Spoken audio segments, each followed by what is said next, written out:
Queridos irmãos e irmãs, nós continuamos na liturgia do tempo comum, seguindo o Evangelho de São Lucas. E o Lucas é o evangelista que mais apresenta Jesus rezando. Para ele, a oração é constante, principalmente nos momentos significativos. E nesse domingo nós vamos rezar, ler uma passagem do Evangelho de Lucas, quando um dos discípulos pede que Jesus os ensine a rezar. E ele deixou para nós esse patrimônio que nós chamamos de Pai Nosso. É a oração de Jesus, é a oração da Igreja. Nós temos duas versões do Pai Nosso. Uma presente no Evangelho de Mateus, é um pouco mais longa, tem 7 pedidos.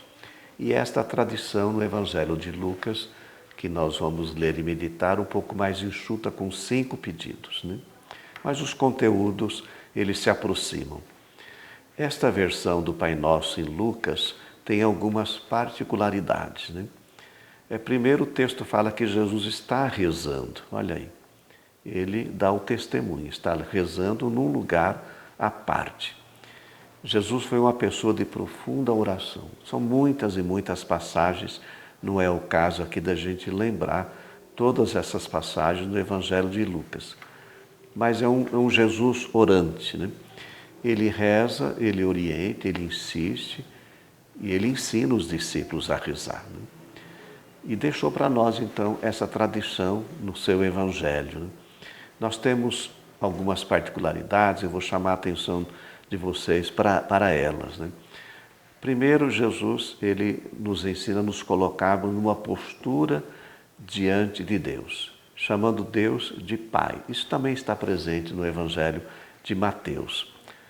Olha só, várias vezes Jesus chama Deus de Pai. Nós sabemos que Pai, Abá, em aramaico, é pai ou papaizinho. Era o modo da criança chamar o seu pai, com toda a confiança.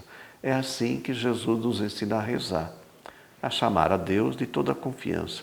O catecismo diz assim: podemos invocar a Deus como Pai, porque Ele nos foi revelado por seu Filho Jesus, feito homem, e porque o seu Espírito nos leva a conhecê-lo. Nós somos filhos e filhas do Pai querido em Jesus e pela inspiração do Espírito. Quando nós rezamos ao Pai, nós devemos despertar em nós esse desejo, essa vontade de a gente se assemelhar também a Deus. Deus é o nosso Pai. Portanto, nós somos filhos e filhas, irmãos e irmãs. Depois de nos ter posto na presença de Deus como nosso Pai, vêm os pedidos. São 5 pedidos. Santificado seja o teu nome. O desejo de Jesus é que o nome do Pai seja santificado. A santidade, irmãos e irmãs, é o mistério, é o centro do mistério de Deus. É a sua glória, a sua majestade.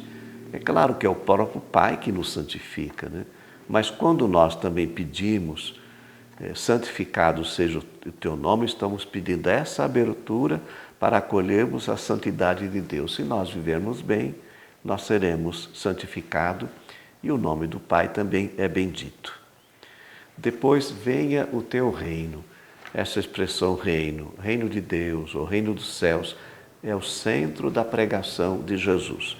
Ele utilizou esta expressão para falar do anúncio do seu Evangelho. Então, quando nós falamos reino, reino de Deus, nós estamos falando dessa presença do Senhor entre nós. O reino é dom do Espírito, é a realização de todas as promessas feitas em Jesus. São Paulo, na carta aos Romanos, vai dizer assim, que o reino de Deus não é comida nem bebida, mas é justiça e paz e alegria no Espírito Santo. Dá-nos a cada dia o pão de que precisamos. Quando fala pão aqui, não está falando só aquele pão que a gente compra na padaria, ou que a gente faz em casa. Está falando das nossas necessidades básicas. O comer, o vestir, o respirar, o beber, nós precisamos. Mas nós precisamos também do pão espiritual, o pão da palavra, o pão da Eucaristia. São alimentos essenciais para a nossa fé. Nós pedimos o perdão dos nossos pecados porque nós somos pecadores, mas nós confiamos na misericórdia do Pai. Lucas, eu falo assim que ele é o apóstolo da misericórdia. Ele fala muito sobre a misericórdia de Deus. Deus é misericordioso para conosco. O nosso mérito é a misericórdia de Deus. Nós acolhemos o seu perdão e procuramos também viver. Nesse ano jubilar, o saudoso Papa Francisco, ele falava que é uma ocasião para a gente tomar consciência da misericórdia ilimitada de Deus. Depois de percorrer a caminhada das petições, aí nós estamos preparados para discernir a voz de Deus e vencer as tentações, a gente não se deixar enganar pelo maligno. E olha só que catequese importante, depois nós temos nesse capítulo 11 de São Lucas, Jesus vai falar da insistência na oração, a constância na oração, a perseverança na oração, né? Por mais dificuldades, por mais quedas que nós tenhamos, nós não podemos desistir de rezar, porque deixar de rezar é perder o caminho.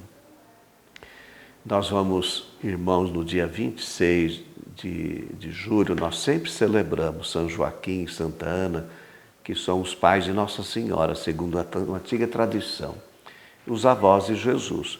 Aí o Papa Francisco quis colocar no 4º domingo do mês de julho a Jornada Mundial de Oração pelos avós e pessoas idosas. Nós vamos celebrar já a 5ª jornada.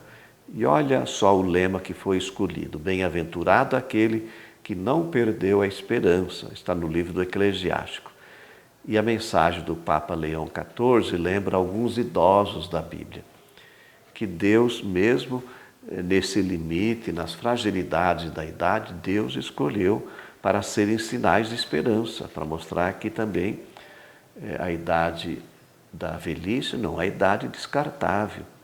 Os idosos precisam ser cuidados e valorizados. E a mensagem quer mostrar que o Senhor é a nossa esperança, sobretudo na velhice. Perseveremos, então, confiantes no Senhor e cantemos a Ele um canto novo, porque Ele fez maravilhas e faz maravilhas também na velhice, nas pessoas de idade. As nossas orações, então, pelos nossos avós e pelos nossos idosos. Que a bênção do Deus Todo-Poderoso, Ele que é Pai, Filho e Espírito Santo, desça sobre vós e permaneça para sempre. Amém.